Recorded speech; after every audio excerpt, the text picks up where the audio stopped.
S, வீடு, schools, hotels, store room இங்கெல்லாம் partition wall கட்டணும்னாலும் இப்போ பில்டிங் போனஸோட first choice Renocon Rapid Wall Panels. அஸ்ஸாமில் 3வது முறையாக பாஜக தலைமையிலான NDA ஆட்சி அமைக்கும் என்று பிரதமர் நரேந்திர மோடி நம்பிக்கை தெரிவித்தார்.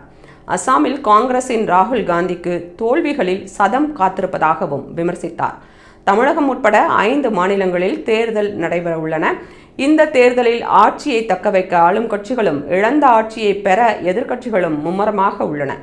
அஸ்ஸாம் மாநிலத்தில் உள்ள 126 சட்டமன்ற தொகுதிகளுக்கு ஒரே கட்டமாக ஏப்ரல் 9ஆம் தேதி வாக்குப்பதிவு நடைபெற உள்ளது. இந்நிலையில் பிரதமர் நரேந்திர மோடி அஸ்ஸாம் மாநிலம் கோகமுக் பகுதியில் நடைபெற்ற பிரச்சார பொதுக்கூட்டத்தில் பங்கேற்றார். அங்கு உரையாற்றிய மோடி அஸ்ஸாமில் 3வது முறையாக NDA ஆட்சி அமைக்கும் என்று தெரிவித்தார்.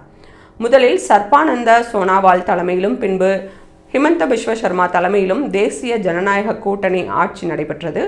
இந்த 10 ஆண்டு கால ஆட்சியில் அஸ்ஸாம் ஒரு புதிய சேவை மற்றும் நல்லாட்சிக்கான சகாப்தத்தை கண்டுள்ளது என்று கூறினார். இந்தியாவை கட்டமைக்க வளர்ந்த அஸ்ஸாமை உருவாக்குவதற்கான தேர்தல் இது என்று கூறிய பிரதமர் இம்முறை தேசிய ஜனநாயக கூட்டணி வெற்றி பெற்று 3வது முறையாக ஆட்சியை அமைக்கும் என்று உறுதிபட தெரிவித்தார்.